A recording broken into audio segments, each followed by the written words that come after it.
Bom dia, senhores conselheiros, senhora conselheira, senhor procurador, a doutora Aline Ribeiro, a Silvana, bom dia a todos. Verificada a existência do quórum regimental, nos termos do artigo 52 do Regulamento Interno do Conselho de Recursos Tributários, declaro aberta a 7ª sessão ordinária virtual de 19 de fevereiro de 2021. Esclareço que esta sessão também se rege pela Portaria CONAT 158/2020, que trata da sessão virtual e que está sendo gravada e depois será disponibilizada no YouTube. Na forma regimental, a ata de ontem foi disponibilizada. Eu pergunto se tem alguma retificação ou se está aprovada. Aprovada? Então, pronto, aprovada a ata da 6ª sessão ordinária, foi realizada ontem, no dia 18 de fevereiro de 2021. Olhando a pauta, sim, antes da pauta, Silvana, eu pergunto, tem alguma resolução a ser disponibilizada para leitura hoje? Não, senhor presidente. Não, né? Então, pronto. Então, passamos para os processos.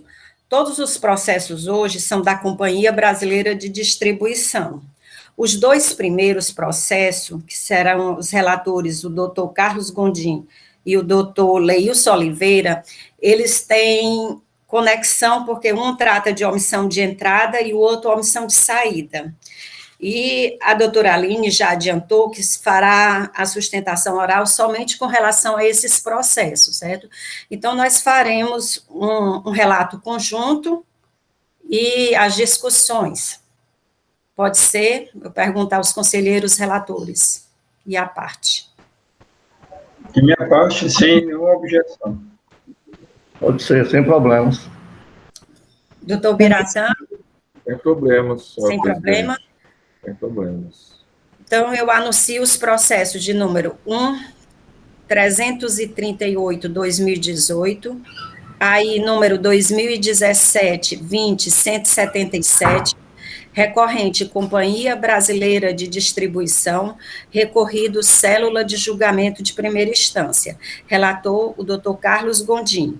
E o processo de número 332/2018, auto de infração 2017-20-176, mesmo recorrente, mesmo recorrido, relator o doutor Leilson Oliveira Cunha, presente para a sustentação oral, a doutora Aline Ribeiro. Então, fará o relato o doutor Carlos, pode ser, doutor Carlos? Pode. Com a palavra o senhor e depois o doutor Leilson faz a complementação. Um bom dia a todos. Só vou ter que tirar a imagem, porque eu vou ter que dar uma lida num relato, que eu não tenho impresso, tá certo? Desculpa aí.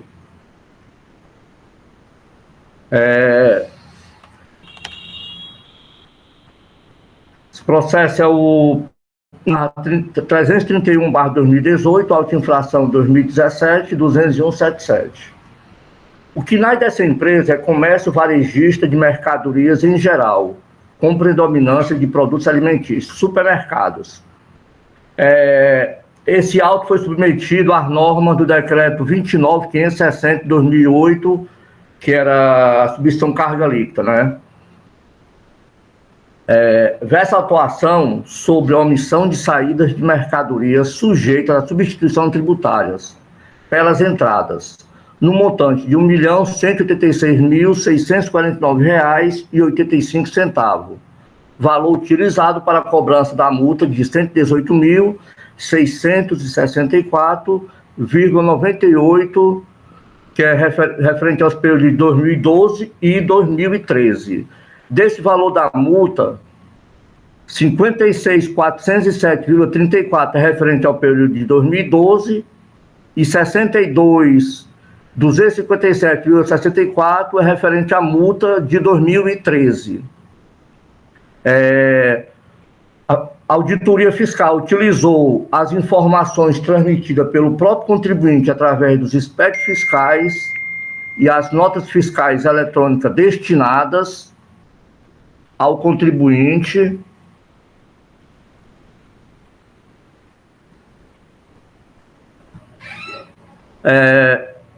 constante do Banco de Dados da Receita Federal para apuração do levantamento quantitativo de estoque de mercadoria.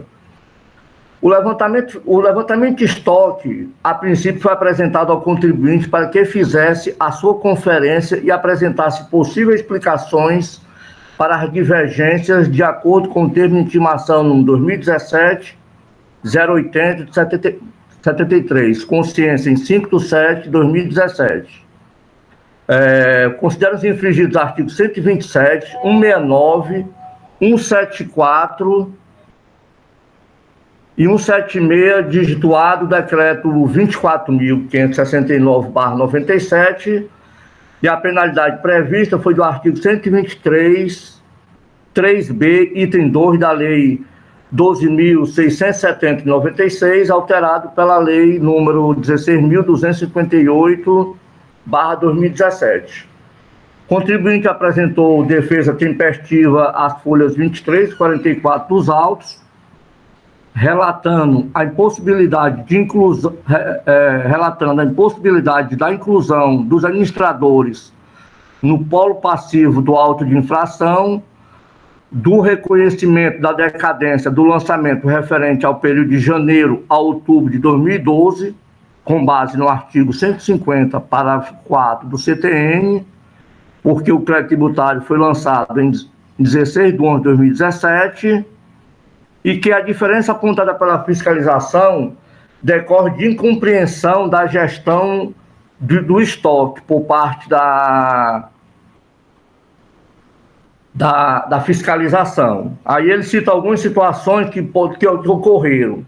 A ausência de elementos adequados nos documentos que instruem o auto-infração, que por sua vez deveriam considerar a comercialização de unidades de medidas maiores, típicas de atacado, e unidade de medidas menores, tipo de varejo. Que esse supermercado, na verdade, é um atacarejo, né, que é como eles chamam.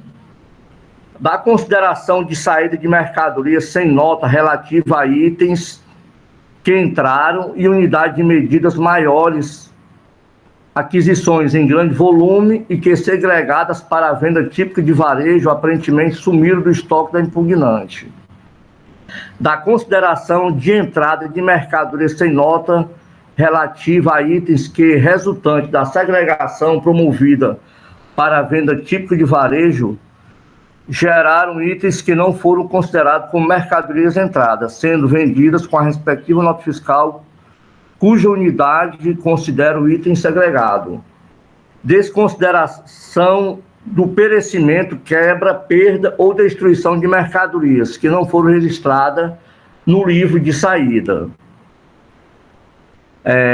Também na defesa, ele fala da falta de verificação das operações com base na realidade, com mero uso de resultado de sistemas informatizados, ferindo o princípio da verdade material. E, por fim, ele vê a necessidade da conversão do feito em diligência para a correta apuração fiscal. O julgamento singular proferiu decisão pela procedência do auto de infração com a seguinte ementa: omissão de receita, proveniente de saída de mercadoria sem documento fiscal.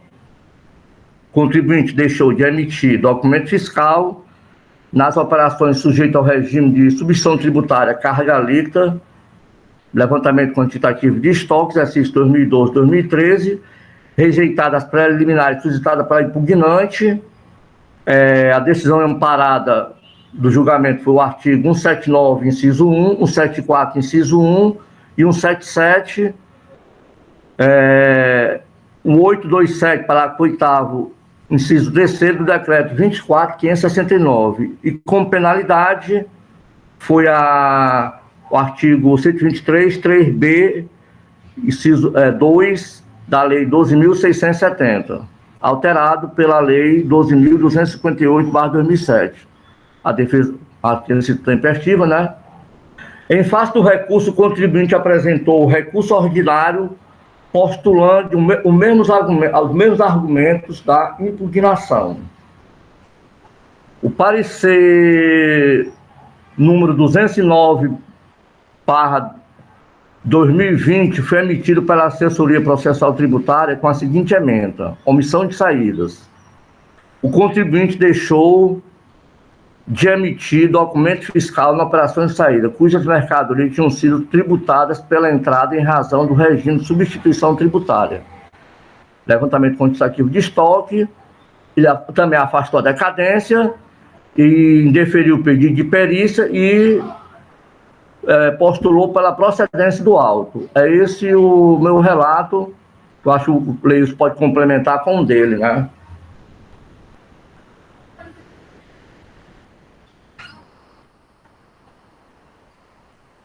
Desculpa. Obrigada, doutor Carlos. Doutor Leios com a palavra para complementar.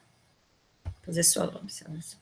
Presidente, em resumo, é aquilo tudo que o conselheiro Carlos colocou, realmente também foi trazido para o meu auto de fração como argumentos, e só acrescentando que, no caso aqui, o meu teve a cobrança do ICMS-ST, já que é a omissão de entrada, então a parte alega a impossibilidade dessa cobrança de ICMS-ST por não ocupar a posição de responsável pelo contribuinte do tributo, e sim o emitente do documento fiscal, e alega também a questão da multa confiscatória, né, em violação aos princípios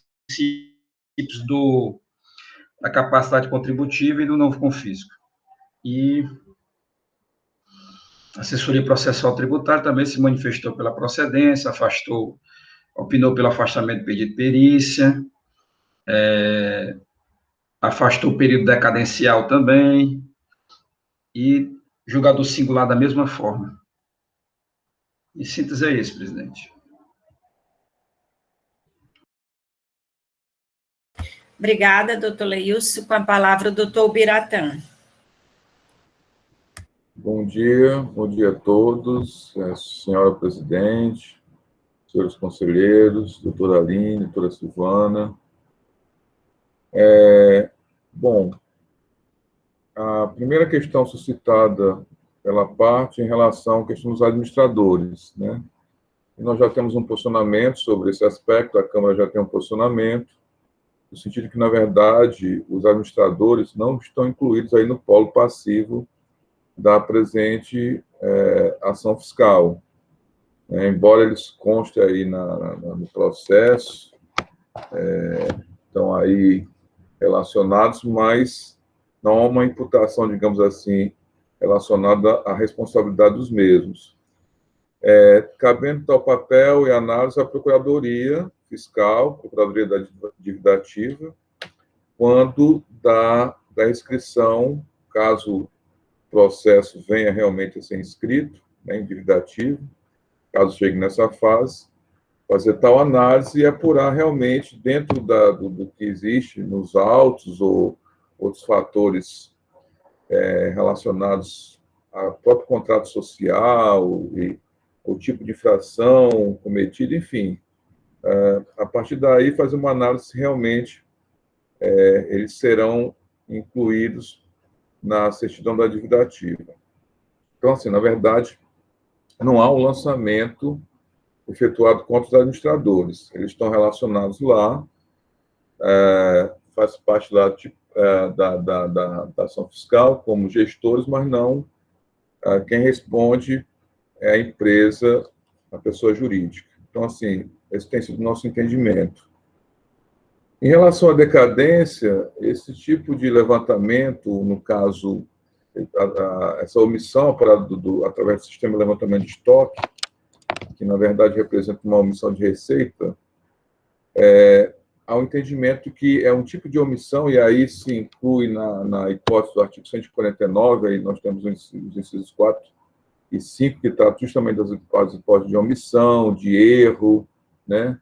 Então, assim, nós entendemos que uma omissão dessa natureza, ela se inclui justamente no tipo de lançamento de ofício típico. Então, daí, por que não há que se falar em homologação, que é a hipótese 150, parágrafo 4º, né?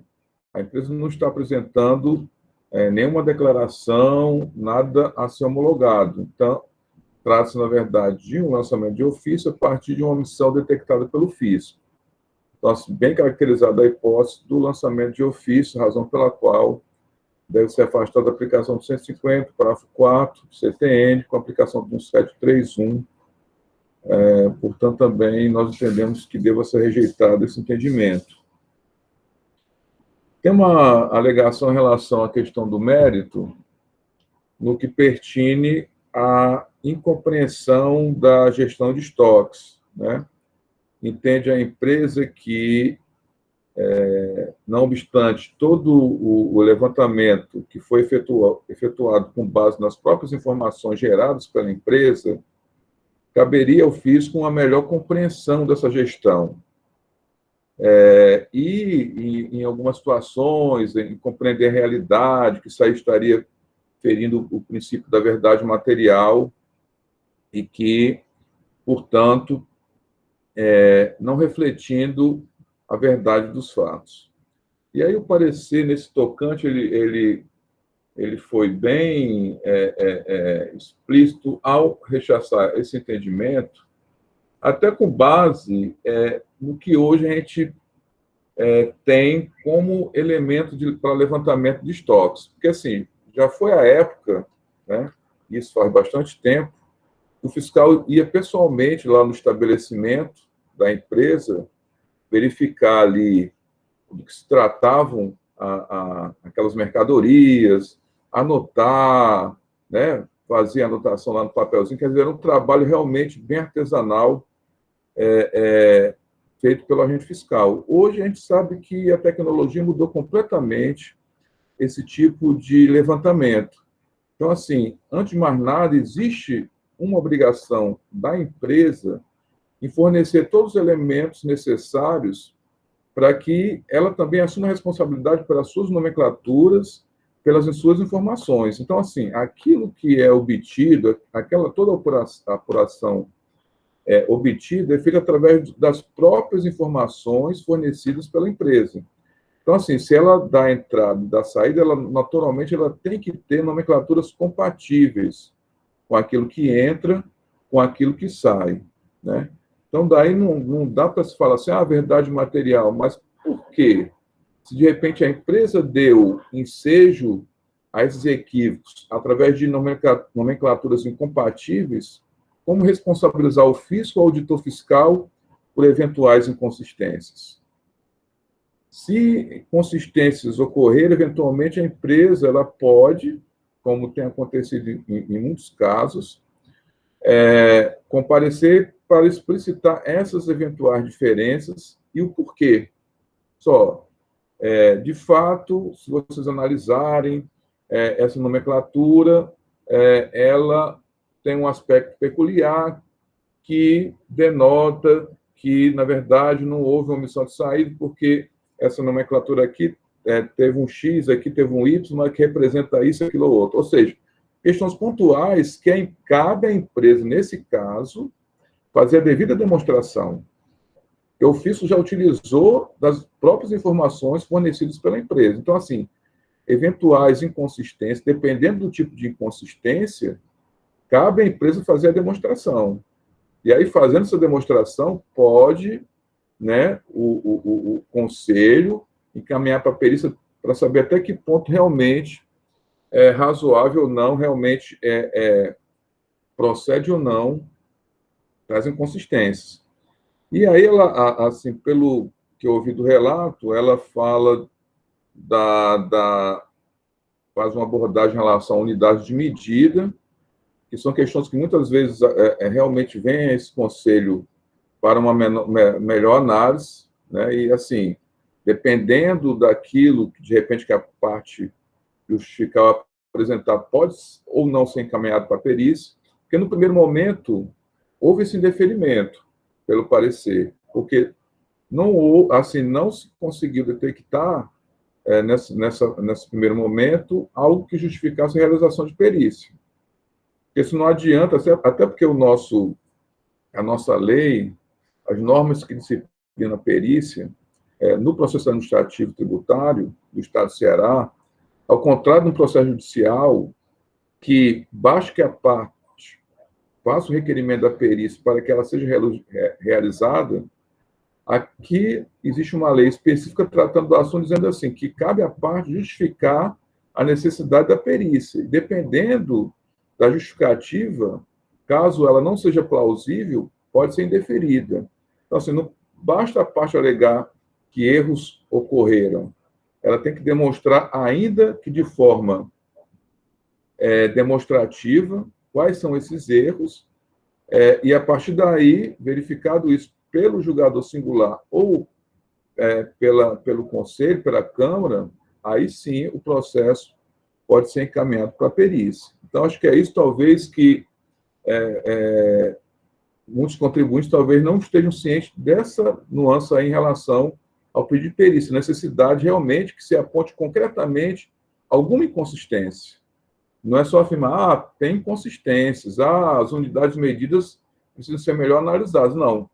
Exemplifique exatamente quais são, como é que isso ocorreu, que erro exatamente ocorreu, ainda que essa manifestação não seja exaustiva, mas pelo menos ela tem que ser exemplificativa.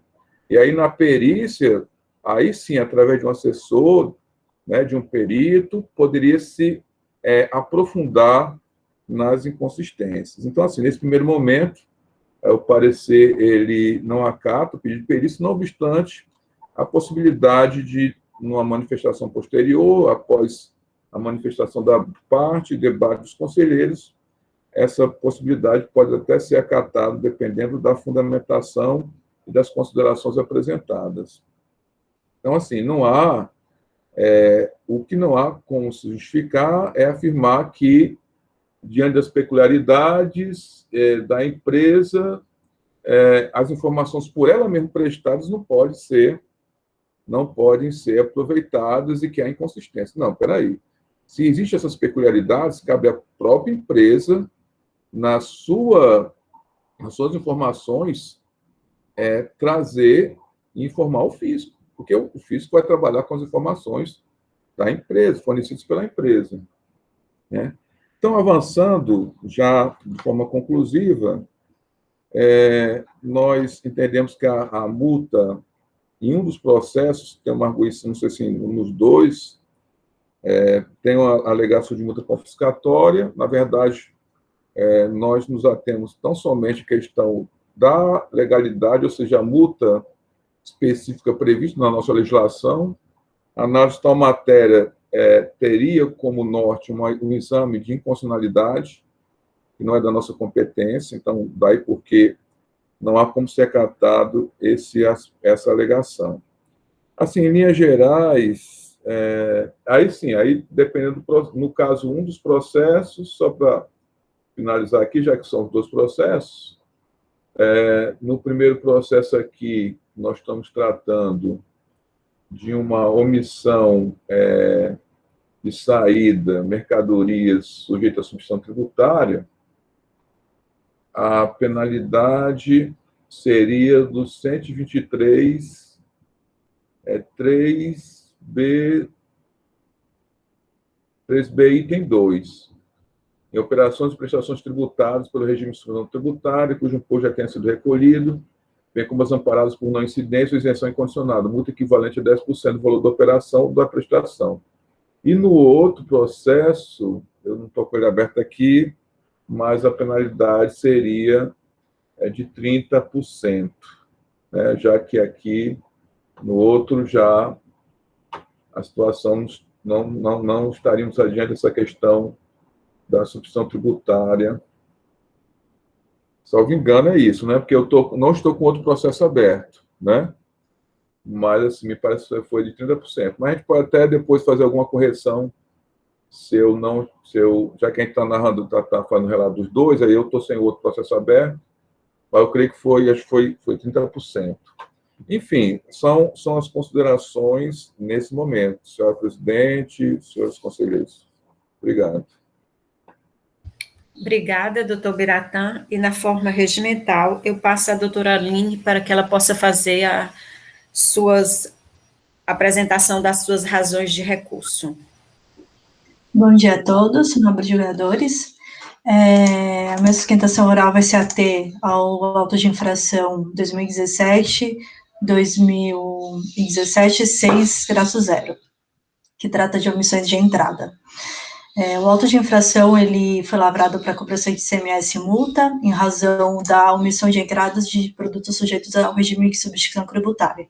O período compreendido vai entre janeiro de 2012 e dezembro de 2013, e a fiscalização apurou as omissões de entrada com base em levantamento quantitativo de estoque.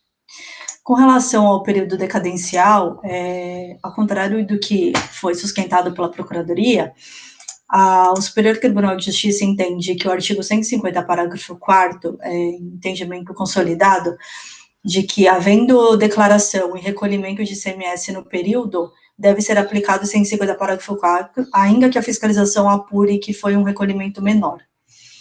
Nesse sentido, o prazo decadencial inicia-se com os fatos geradores, de modo que de janeiro de 2012 a outubro de 2012, o período em congresso decaído. Com relação às omissões de entrada propriamente dito, o Supremo Tribunal Federal, no julgamento da repercussão geral de tema 456, ocorrido em agosto de 2020, posterior à interposição de recurso voluntário, portanto, consolidou o entendimento de que a cobrança antecipada do ICMS incidente sobre mercadorias sujeitas ao regime de submissão tributária depende da edição de lei complementar.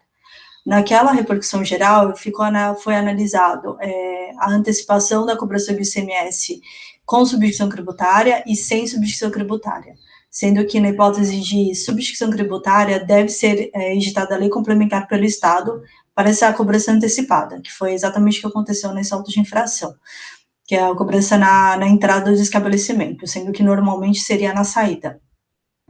Deste modo, entendemos que o auto de infração esvaziou sua fundamentação, porque foi antecipado o fato gerador sem a previsão em lei complementar.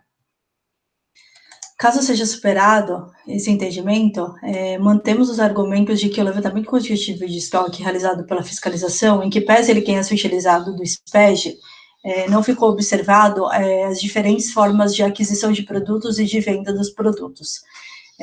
Como a Companhia Brasileira de Distribuição, ela é uma espécie de atacarejo, ela adquire muita mercadoria no sistema de atacado e vende as mercadorias no sistema de varejo, de modo que as quantidades de emissões de notas fiscais nunca são compatíveis.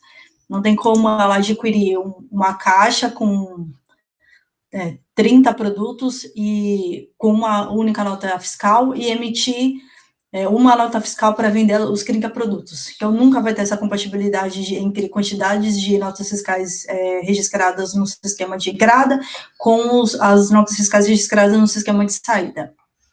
Isso deixou de ser observado pela fiscalização. Por esse motivo, nós solicitamos que a fiscalização baixasse em diligência para verificação em loco do estoque da recorrente. É o que eu tinha para dizer. Muito obrigada. Bom dia a todos. Obrigada, doutora Aline. E agora eu passo a palavra aos conselheiros para o momento de discussão e análise do processo. Presidente, só uma observação, assim, porque como uma das arguições não fizeram parte do recurso, eu gostaria só de me manifestar muito brevemente em relação a essa questão da lei complementar, porque, assim, toda essa análise aí de lei complementar, a necessidade, ela foge, assim como alegada a questão da multa confiscatória, ela não pode ser objeto aqui de análise pelo contencioso administrativo tributário, tendo em vista que aí passa para análise de constitucionalidade. A partir do momento que eu estou dizendo que determinada lei ela é ineficaz, é inválida, lei que serviu de base da calculação, ela foge à nossa competência. Então, assim, sem adentrar na questão, entendo que é uma matéria que não cabe aqui nesse órgão de julgamento administrativo ser analisada, porque a gente está se atendo exatamente aos aspectos legais da legislação estadual de regência. Então, assim, a análise desse tipo, ela não nos cabe aqui. Só essa observação, porque, assim, essa matéria aí, ela não foi arguída por ocasião lá dos recursos, da impugnação e do recurso. Só essa observação, senhora presidente.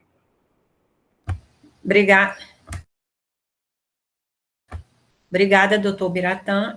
Considerando que o doutor Biratã falou, gostaria de saber se a doutora Aline tem mais alguma coisa a colocar nesse aspecto. Entendo que a análise de constitucionalidade não é de competência do CONAT, mas considerando que o assunto foi consolidado no Supremo Tribunal Federal, a migração desse processo da esfera administrativa para a esfera judicial só importará em um ônus para a Procuradoria e para o Estado do Ceará, porque o Estado do Ceará certamente será vencido na discussão, e isso vai proporcionar um ônus para o próprio Estado. Então, isso acaba sendo prejudicial para o próprio Estado, essa falta de análise da repercussão geral julgada pelo Supremo Tribunal Federal. Obrigada, doutora Aline. Doutor Biratã? Não? Não, presidente, acho que a questão está bem madura já. Obrigado. Então, senhores conselheiros, o processo encontra-se em discussão. Quem deseja? Todos de uma vez. Poderia iniciar dando só alguma em relação ao mérito, não é mesmo, propriamente dito. Contribuinte fala da forma de que a fiscalização foi realizada também, né? Primeiro ele fala em relação às mercadorias de quebra, perda, de roubo que ocorreram dentro da empresa. E ela deu baixa no estoque. Só que a legislação do Estado determina que tem que ser emitida uma nota fiscal para poder regularizar e informar, e ser informado, né? Outra coisa, quando uma empresa recebe as mercadorias em caixas, em quantitativo maior, ela leva para o estoque no valor unitário, independente de como ela vai vender. Então, essa argumentar a empresa de que não foi considerado o tipo da empresa que é atacarejo, que vende a varejo atacado, eu acho que isso não confere, porque o estoque já está por unidade. Então, não tem que discutir isso. Se você vai vender uma caixa, você bota 30, se a caixa tiver o quantitativo de 30 vezes o valor unitário e a quantidade unitária. Então, isso eu acho que não seria o aspecto a ser considerado. Inicialmente é só isso mesmo. Obrigada, doutor Carlos. Lembrando aos senhores que nós temos a preliminar de decadência, de multa confiscatória e a questão de uma perícia, também, antes da questão do mérito. Presidente, eu vou fazer algumas considerações, inclusive sobre essa matéria nova que foi trazida agora em sessão oral pela representante da parte que não está contida realmente, como disse a Procuradoria, nos recursos. De início, eu gostaria de falar para a doutora Aline, é que essa repercussão geral, porque eu já li essa repercussão antes, não foi agora, já li já há alguns dias atrás. Essa repercussão geral, ela trata somente daqueles casos em que a legislação do Estado prevê a cobrança do ICMS, substituição tributária, seja o ICMS em antecipação, seja por substituição tributária, ou seja por antecipação, que foi criada por decreto. Isso é que se destina a discussão naquele voto, no RE que a senhora falou, que é o RE 593, acho que eu tenho até ele salvo aqui, deixa eu procurar. É o 593, 598-677. Porque alguns estados, entendendo que bastaria a previsão da Lei Complementar 87/96, para que tenha lá, e realmente tem essa previsão da cobrança de ICMS por substituição tributária, lá na nossa Lei Complementar do ICMS, eles, a partir desse momento em que verificou que estaria contido na Lei Complementar, bastaria a edição do decreto regulamentador do ICMS para isso. Isso é até uma boa discussão, Isso é até uma boa discussão. Mas eu não vou nem entrar nessa discussão, porque o Estado de Ceará, ele prevê na sua lei interna, 2.670, a previsão de cobrança por substituição tributária. Mas isso é uma discussão que, como disse a Procuradoria do Estado do Ceará, não cabe no CONAT, cabe no Poder Judiciário. Mas eu só tenho que enfatizar isso porque para distinguir os objetos da discussão desse RE. Esse RE, a discussão foi que alguns estados, sem previsão na sua lei, que instituiu o ICMS, da cobrança por substituição tributária e antecipação, o fazia mediante seus regulamentos. O Estado do Ceará é diferente. O Estado do Ceará, na sua própria lei 2.670, eu vou dizer até qual é o artigo 18, ela prevê claramente a substituição tributária e mais à frente a antecipação tributária. Então, mesmo que aqui fosse possível essa discussão, não caberia a aplicação deste RE ao Estado do Ceará.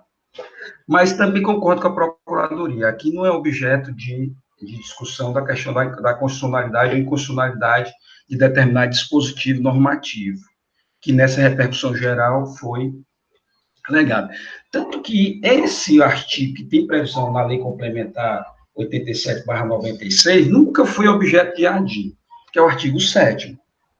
Nunca foi objeto de ADIM. É o artigo 7 da Lei Complementar, que diz claramente a previsão da cobrança de ICMS por substituição tributária.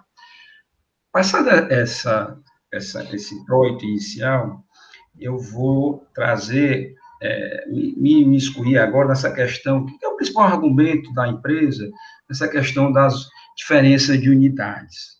Ora, se pegar todos os levantamentos fiscais do estoque de exercício 2012, 2013, se vê claramente a uniformização de unidade.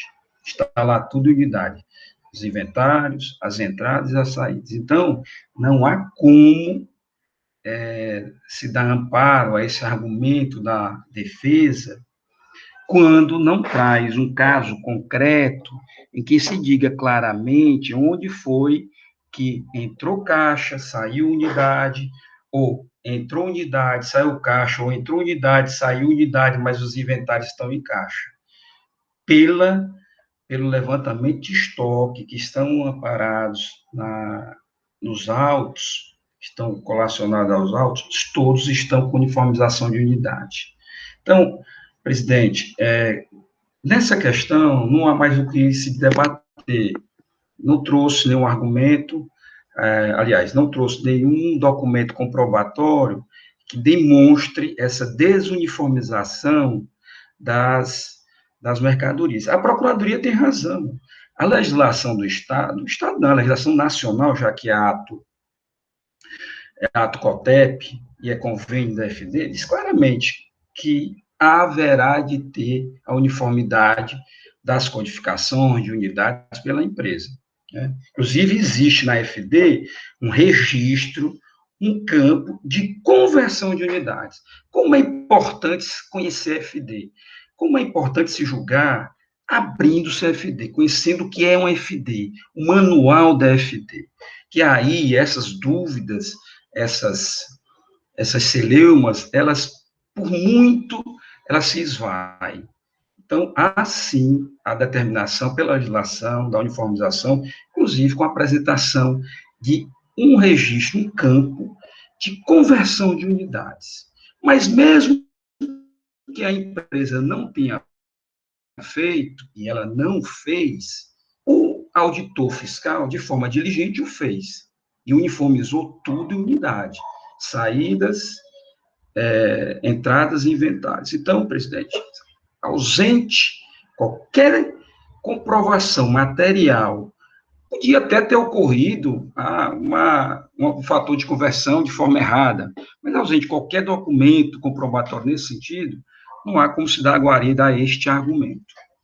O segundo, a outra coisa que eu gostaria de falar, a questão da decadência, só para dar a satisfação à doutora Aline, já que aqui nesta Câmara, todos já são ciosos e cientes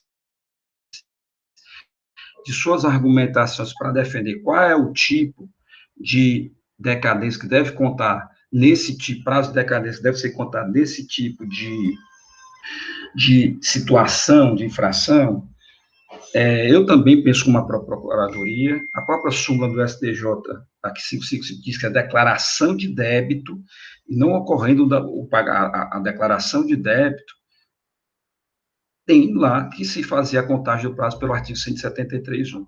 Não fosse só a súmula do STJ, 555, que é muito clara quando ele fala em declaração do débito, há ainda o 149, lá no inciso 6 ou 7, que diz claramente que quando houver erros, omissões por parte da empresa, nos seus cálculos da apuração do imposto, haverá de ser realizado um lançamento de ofício direto substitutivo do artigo do lançamento por homologação. Aí não se fala mais nem em lançamento de homologação.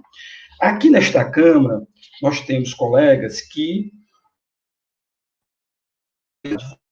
advogada, né, como a empresa. Mas, assim, eu continuo pensando, ainda não vi motivos para eu alterar esse meu pensamento, porque senão esvaía o que está lá no 149. Né? Então, assim, que é o 6, quando se comprove a ação ou omissão, sim, quando se comprove a omissão ou inexatidão por parte da pessoa legalmente obrigada no exercício da atividade a que se refere ao artigo seguinte. O artigo seguinte é o 150, que é o que fala da apuração do ICMS, né? Como é que deve ser feito os lançamentos de homologação. Então, ainda não me convenci da aplicação do 150 parágrafo 4º, embora nós tenhamos decisões nesse sentido nos tribunais, mas eu ainda não me convenci. Então, também, por isso, somando-se os dois argumentos, tanto da súmula STJ, que fala claramente que quando não houver declaração do débito, o prazo decadencial vai ser para se constituir crédito, é lá com base no 173.1, e estamos tratando de omissões. O nome é omissão de entrada, omissão de saída. Ou seja, não declaração dos débitos inerentes na entrada à substituição tributária e na saída à emissão dos documentos fiscais. Então, nesse caso, eu também continuo pensando como a Procuradoria. Presidente, essas eram as colocações que eu gostaria de trazer. E isso é uma matéria que já enfrentamos aqui por muitas vezes, nós já sabemos quais são, com relação à decadência, o posicionamento de cada um dos que estão aqui. É nesse sentido que eu fiz essa colocação para a doutora Aline, já dizendo que vai dar empate na questão da decadência. Já dizendo que antecipa que vai dar empate na questão da decadência. Né? E o desempate vai caber à presidente da Câmara. E com relação às outras coisas que eu coloquei, no sentido só para colocar para os colegas conselheiros também qual foi o objeto daquela decisão do STF naquele RE. Eram essas as colocações, presidente. Leilson, eu já lhe chamei de Leilson Bob, agora eu vou lhe chamar de Leilson Nostradamus. Viu? Saber no futuro aí, essa barba tem tudo a ver com Nostradamus também, com mestre e com oráculo. Obrigada, doutor Leilson, mas assim, lembrando que eu acho que com relação à omissão de saída e à omissão de entrada, esses posicionamentos não são tão acertados como o senhor falou. Eu acho que é o contrário. Exato, é o que é diferente do Leilson, né? Omissão de entrada, omissão de receita. Aí já tem por maioria, ou unanimidade, alguma coisa assim, que é diferente. Mas aí continuo colocando o processo em debate, quem se habilita, lembrando que nós temos a questão dos sócios, a decadência, a multa confiscatória e a perícia, para a gente analisar em sede preliminar. Presidente, deixa eu aproveitar aqui que eu gaiatamente entrei na tela, mas para dialogar sobre esse aspecto do sócio, né, dos sócios que já entraram em pauta em alguns momentos, né, na Câmara Superior, eu acho que alguém já chegou a dialogar, não que tenha sido o ponto fulcral da discussão na Câmara Superior, mas eu acho que até o doutor Ricardo Valente, que é da 3ª ou da 4ª Câmara, ele se ocupou de, em determinado dia, dialogar bastante sobre isso.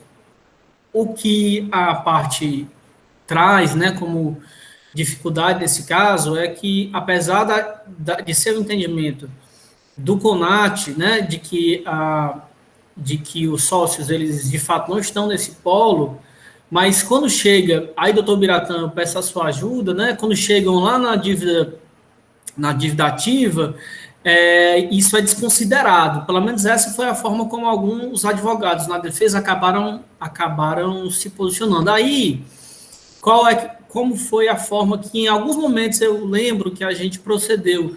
Foi constar na ata e na resolução essa observação, né, de uma forma bem explícita. Se está constando, então, que é explícito, né? Para que, na verdade, isso seja utilizado pelos sócios em caso, né, seja desconsiderado esse nosso entendimento na dívida ativa. Então, assim, eu estou trazendo só esse aspecto, porque quando eu escutei a discussão, eu guardei para um momento mais propício, mas eu acho que fazermos constar na ata e de uma forma bem específica na resolução, né, do conselheiro ou da conselheira que vá fazer essa resolução, acho que é uma forma que, do meu ponto de vista, atende a parte, o pedido da parte, e atende também a formalidade dessa Câmara, né? É só essa observação que eu trago mesmo. Doutor Felipe, fundamental essa sua observação e até o entendimento mesmo nosso aqui na Câmara, né? Que para constar na ata que os sócios não estão naquele polo passivo e também na resolução. Só para esclarecer aqui o doutor Felipe, já que ele citou aqui a Procuradoria, só dizer que isso não é desconsiderado. Ou seja, se a Procuradoria inclui, ela vai entender que ali há elementos para incluir. Então, assim, até porque hoje, o grande problema anteriormente é porque você não tinha nem, às vezes, uma informação atualizada, né? Muitas vezes é uma situação cadastral atualizada. Hoje você já verifica até a questão cadastral, o gerenciamento ou não, porque muitas vezes você tem a relação aí de sócios que são médios sócios cotistas, que não tem nem gerência, nem administração da empresa. Então, assim, hoje nós temos uma Procuradoria da Dívida Ativa que nós não tínhamos antigamente. Então, assim, se no início você pegava uma relação, muitas vezes, uma mera informação da Cefaz, hoje você tem um cuidado maior. Então, assim, esse negócio de ser desconsiderado realmente não é hipótese, não. Só esclarecendo aí a colocação do doutor Felipe. E só também complementando, senhor procurador, eu trago essa não é nenhum argumento, né, informação que chega nas defesas, né? Não estou de forma nenhuma querendo aqui desconsiderar a responsabilidade da Procuradoria, né? Tanto, doutor Felipe, que não raras vezes os contribuintes fazem requerimento para exclusão e detectado algum erro, através de parecer administrativo mesmo, nós mandamos excluir. É muito comum processos administrativos onde os sócios pedem para serem excluídos e, assim, verificado alguma inconsistência, a Procuradoria, administrativamente, sem qualquer discussão judicial, manda excluir. Viu? Só esse esclarecimento. Obrigada, doutor Biratã, doutor Felipe, e é nesse sentido mesmo, viu, doutor Felipe, que as últimas decisões da Câmara têm saído na ata. Mais alguém deseja se pronunciar? O silêncio eu vou entender como não, né, como diz o doutor Franzé. Então, vou colocar para votação, seguindo a ordem, a questão da decadência, da multa confiscatória e da inclusão dos sócios e pedido de perícia, 1 a 1, tá certo? Os dois processos. Com relação à decadência, doutor Carlos, né, foi o primeiro a relatar, como é que vota?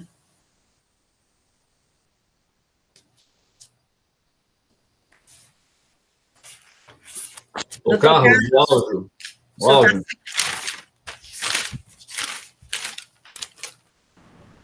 Eu voto por não considerar a decadência por se tratar de um lançamento de ofício, então deve seguir o prazo decadencial do artigo 173, inciso 1 do CTN. Obrigada, doutor Carlos. Na ordem mesmo é o doutor Leilson, né? Doutor Leilson. Com o relator. Doutor Alexandre. Presidente, como já conhecido, eu vou divergir dos relatores para ir pelo 150, parágrafo 4º do CTN. Obrigada, doutor Alexandre. Doutor Felipe. Presente também, como é de conhecimento, eu vou divergir e acompanho o doutor Alexandre Goiano, que é o poder divergente. Obrigada, doutor Felipe. Doutora Jusileide. Bom dia a todos, não aqui meu bom dia. Como é do conhecimento de todos, a gente acompanha o primeiro voto divergente. Desculpa, doutora Jusileide, eu tive dificuldade em ouvir o seu voto. Pronto, como é do conhecimento de todos, a gente vota pelo primeiro voto divergente. Verificado. Agora realmente passou a ser Bob o Nostradamus. Eu queria ter capacidade de adivinhar os números da cena. Aí eu tava... Presidente, o conselheiro Henrique não votou. Ai, desculpa, o doutor Henrique não votou, não foi? Desculpa, doutor Henrique. Não estou escutando, doutor Henrique está sem som. 150, doutor Henrique? O senhor falou 150, eu entendi isso? Doutor Henrique, o senhor está sem som.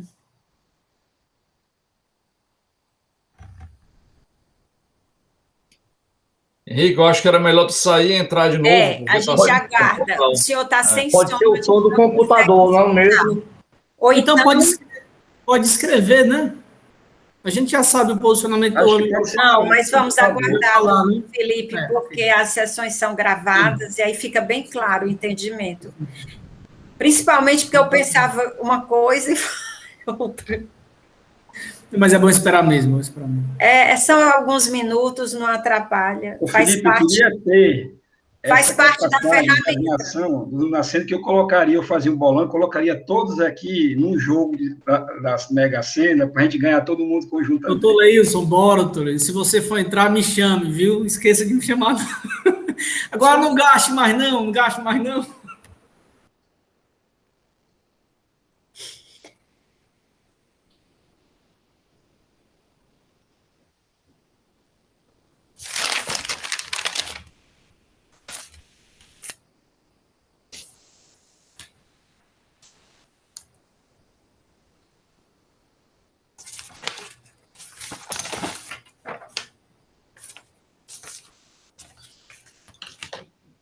Pronto, doutor Henrique, consegue? Eu estou ouvindo vocês perfeitamente. Vocês Pronto, agora nós estamos escutando o senhor também perfeitamente. Como é que vota o senhor com relação à decadência? Presidente, aqui é no sentido de confirmar a previsão do doutor Leilson, né? A futurologia que foi aplicada aqui no processo, né? No sentido de voltar com os relatores, senhora presidente. Obrigada, doutor Henrique. Esse posicionamento ele vem até se mantendo até na Câmara Superior de alguns que participam. E aqui também o meu entendimento é no sentido de que se trata de um lançamento de ofício, principalmente porque é uma omissão, nesse caso aqui mais acentuado, porque as notas fiscais não foram sequer emitidas. Então, eu desempato na aplicação do artigo 173.1 do CTN, combinado com o artigo 149.5. É essa a decisão. Fica afastada a decadência.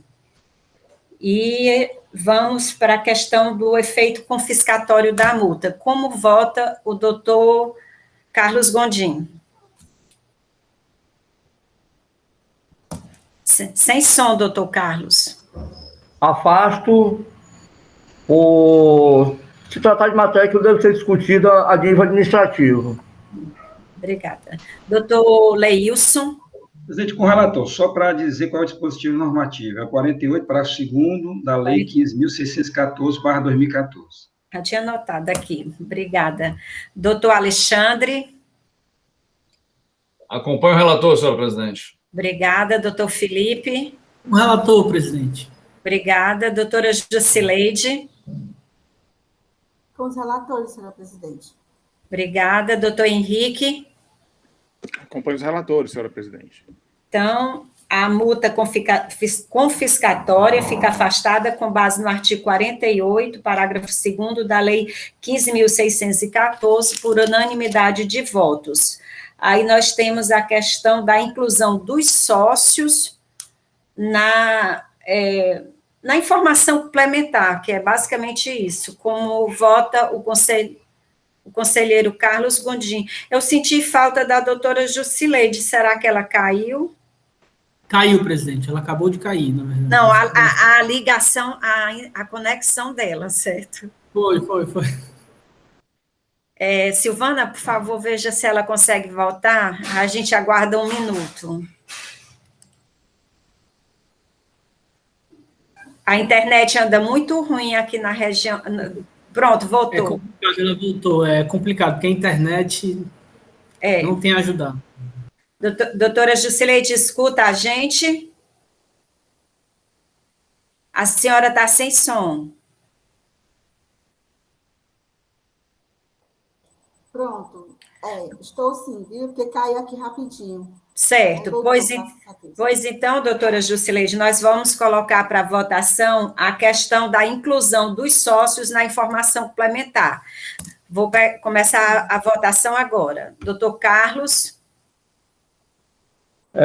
Eu afasto porque quando a apuração da atuação foi destinada, a responsabilidade tributária foi na pessoa jurídica, não dos sócios. Sim. Então, afasto o pedido de exclusão do... Obrigada, doutor Carlos. Doutor Leilson. Presidente, também afasto, só lembrando que a gente tem que constar na ata, como disse o doutor Felipe, e também na resolução, que a questão do crédito tributário se deu em relação à pessoa jurídica e não ao sócio. Aliás, até na informação complementar, nem sequer se fala em corresponsável. Só fala de dizer lá que é sócio. Obrigada, doutor Leilson. Doutor Alexandre. Acompanho o relator, senhor presidente. Doutor Felipe. Presidente, com o relator e com a observação do doutor Leilson, né? Certo, doutor Felipe. Doutora Jusileide. Com o relator, também lembrando a observação do doutor Leilson, que já havia falado do doutor Felipe anteriormente na discussão. Presidente, só uma questão de ordem. Assim, são os 2 processos, não? Estão sendo votados os 2, é porque os relatores começou pelo doutor Carlos e o doutor Leilson. Os votos aproveitam os 2 processos. Tá. Tá certo? Eu fiquei na dúvida, obrigado, desculpa. Obrigada também, doutor. Doutor Henrique. Acompanho os relatores, presidente. Então, por unanimidade de voto, fica afastada a questão da inclusão dos sócios, considerando que o lançamento foi efetuado na pessoa jurídica e não no nome dos sócios. Polo passivo, pessoa jurídica. Será consignado na ata e nas resoluções. E a questão do pedido de perícia, que também era uma preliminar, nos 2 processos, não era isso? Embora a sustentação da senhora tenha sido para um, mas alcançava os 2 processos. Doutor Carlos, como vota? Indefiro no termo do artigo 97, inciso 1 e 3º da Lei 15.614/2014, porque no auto já tem os elementos suficientes ao convencimento. Obrigada, doutor Carlos. Doutor Leilson. Presidente, também define, para além dos artigos citados pelo colega, eu também cito o artigo 93, parágrafo 1º e 2º, com relação às contraprovas respectivas, tá, que não foram apresentadas. Aí é da Lei 15.614.14. Da lei ou do decreto? Da lei. É o 93, parágrafo 1º, inciso 2º. Certo. Tudo bem. Doutor Alexandre. Doutor presidente, como bem colocado pelos relatores, exatamente pelo fato da empresa não ter trazido nenhum dado concreto e específico, né, que evidenciasse a necessidade de perícia, também afasto o pedido de perícia, senhor presidente. Obrigada. Doutor Felipe. Da mesma forma, presidente, afasto. Doutora Jusileide. Afasto, senhora presidente, com os relatores. Doutor Henrique. Acompanho os relatores, senhora presidente. Obrigada. Então, por unanimidade de votos, com relação ao pedido de perícia, fica afastada com base no artigo 97, 1 e 2 e 93, parágrafo 1º da Lei 15.614. E agora a gente tem a questão de mérito dos dois processos, né? Senhores desejam mais algum espaço para discussão ou encontram-se aptos a votar? Aptos. Então, eu pergunto ao doutor Carlos Gondim como vota no processo. Nos processos. Faltou alguma? Em relação do Leilson, a multa confiscatória, né? Ai, foi mesmo, eu pulei, só tem no processo do Leilson. No meu não tem isso não, mas do Leilson tem. Bem lembrado mesmo. Bem lembrado, e estava aqui anotado. Obrigada, doutor Carlos. Então, só com relação ao processo número 1.332/2018, auto de infração 2017-2176, cujo relator é o doutor Leilson, a questão da multa confiscatória. Como vota o doutor Leilson? Presidente, também afasto a argumentação, tendo em vista o que é dito no artigo 48, parágrafo 2º, que veda ao julgador administrativo tributário a julgamento sobre matérias de constitucionalidade. Então, afasto também com base nesse dispositivo. Obrigada, doutor Leilson. Doutor Alexandre. Acompanho o nobre colega relator, senhora presidente. Doutor Felipe. Acompanho, presidente. Doutora Jusileide. Acompanho o relator, senhora presidente. Doutor Henrique. Com o relator, senhora presidente. Doutor Carlos. Acompanho o relator. Obrigada. Então, também por unanimidade de votos, fica afastada a alegação de multa confiscatória com base no artigo 48, parágrafo 2º da Lei 15.614. E agora sim, mérito dos dois processos. Considerando que todo mundo entende que o processo já está maduro, né, perfeito para votação, eu pergunto o doutor Carlos como vota nos dois processos. Opino pelo reconhecimento do recurso ordinário, negado provimento, a fim de que seja mantida a decisão condenatória proferida pela julgadora singular, também nos termos do parecer que foi adotado pela Procuradoria do Estado também. Obrigada, doutor Carlos. Doutor Leilson. Presidente, com o relator. Obrigada. Doutor Alexandre. Com o relator, senhora presidente. Doutor Felipe. Com o relator, senhora presidente. Doutora Jusileide. Com o relator, senhora presidente. Doutor Henrique. Acompanho o relator, senhora presidente. Obrigada. Então, a segunda Câmara do Conselho de Recursos Tributários, por unanimidade de votos, após afastar as preliminares, né, conhece do recurso ordinário, nega-lhe provimento e mantém a decisão condenatória proferida em primeira instância, nos termos do parecer da Célula de Assessoria Processual Tributária, referendado pelo representante da douta Procuradoria-Geral do Estado.